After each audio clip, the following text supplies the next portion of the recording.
বৰবৰীত গ্ৰাম্য বিকাশ মঞ্চ যুৱ মঞ্চ বৰবৰীৰ সহযোগত চলিছে বিনামূলীয়া স্বাস্থ্য শিবিৰ।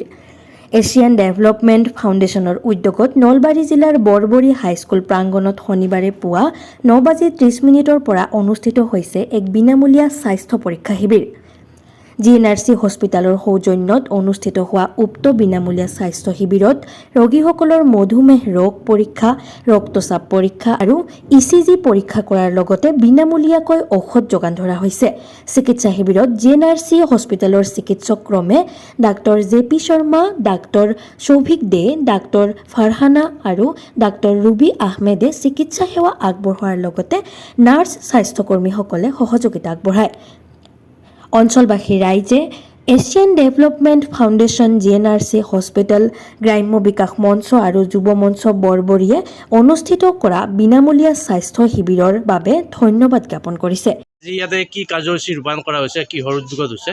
আজি আমাৰ এছিয়ান ডেভেলপমেণ্ট ফাউণ্ডেশ্যন, GNRCৰ সৌজন্যত আৰু গ্ৰাম্য বিকাশ মঞ্চ আৰু যুৱ মঞ্চ বৰবৰীৰ সহযোগত আমাৰ বৰবৰী হাইস্কুলত আজি এটা বিনামূলীয়া স্বাস্থ্য শিবিৰ অনুষ্ঠিত কৰা হৈছে। আমি ইয়াতে প্ৰায় অঞ্চলৰ প্ৰায় 300মান মানুহক আমি টাৰ্গেট কৰিছোঁ।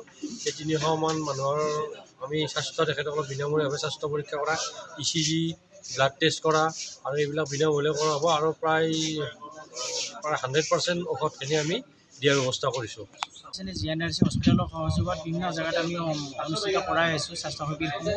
তাৰে অংশ হিচাপে আমি বৰবৰীত হাইস্কুলত আমি আজি আমাৰ এটা বিনামূলীয়া স্বাস্থ্য শিবিৰ অনুষ্ঠিত কৰিবলৈ গৈছোঁ আৰু ইয়াতে আমি প্ৰায় 300 মানুহক আমি কৰিছোঁ, টাৰ্গেট কৰিছোঁ।